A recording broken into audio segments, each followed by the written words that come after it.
Hello बच्चों, let us read the question. First question में बोला गया है which of the following is true for nucleolus.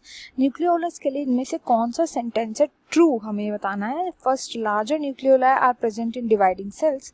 Second, it is a membrane bound structure. Third, it takes part in spindle formation. और fourth, it is a site for active ribosomal synthesis. तो इनमें से ऐसा कौन सा statement है जो nucleolus के लिए ट्रू है? तो यहाँ पे की कॉन्सेप्ट जो हम यूज करेंगे वो होगा, वील स्टडी अबाउट न्यूक्लियोलस।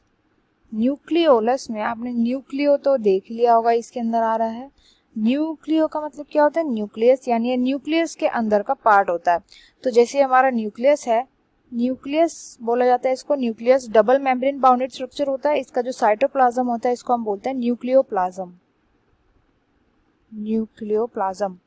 इसी न्यूक्लियोप्लाज्म के अंदर ऐसे डेंस स्ट्रक्चर्स होता है, यहाँ पे ऐसे प्रेजेंट होगा डेंस। बहुत ऐसे लगेगा कि यहाँ पर अलग से ऐसे एक पैच प्रेजेंट है। इस डेंस स्ट्रक्चर को ही हम बोलते हैं न्यूक्लियोलस।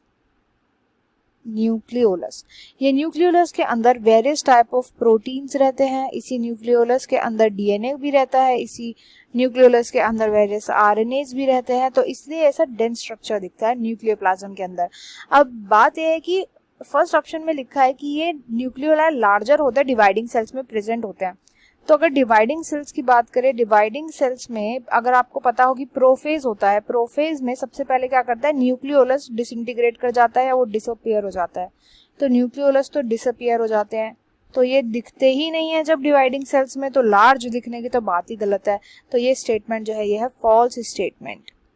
नेक्स्ट स्टेटमेंट को देखते हैं। सेकंड में बोला गया मेम्ब्रेन बाउंडेड होता है। तो मैंने अभी बताया था आपको कि जो न्यूक्लियोलस होता है वो प्रेजेंट होता है न्यूक्लियोप्लाज्म में, एंड न्यूक्लियोप्लाज्म में कंटिन्यूअसली प्रेजेंट होता है, मतलब कि इसके पास कोई भी मेम्ब्रेन नहीं प्रेजेंट होती, membrane is absent.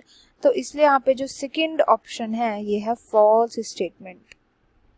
Next third statement पे जाते हैं। इधर बोला गया कि it takes part in spindle formation, which is also incorrect. Spindle का जो फॉर्मेशन होता है, स्पिंडल फॉर्मेशन, ये फॉर्म किए जाते हैं बाय सेंट्रियोल्स।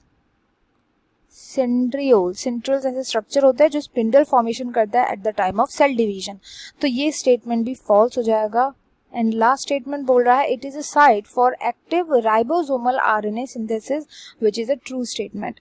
तो राइबोसोम जो होता है, राइबोसोम का स्ट्रक्चर कैसा होता है? राइबोसोम बना हुआ होता है आरएनए का एंड प्रोटीन्स का। राइबोसोम के आरएनए को बोला जाता है rRNA, small are RNA, that is ribosomal RNA. And ये राइबोसोमल आरएनए जो है न्यूक्लियोलस में सिंथेसाइज किया जाता है। तो ये स्टेटमेंट ट्रू स्टेटमेंट है, इसलिए जो ऑप्शन 4 है वो इस क्वेश्चन का राइट आंसर हो जाएगा। I hope you understood well. Best of luck and thank you.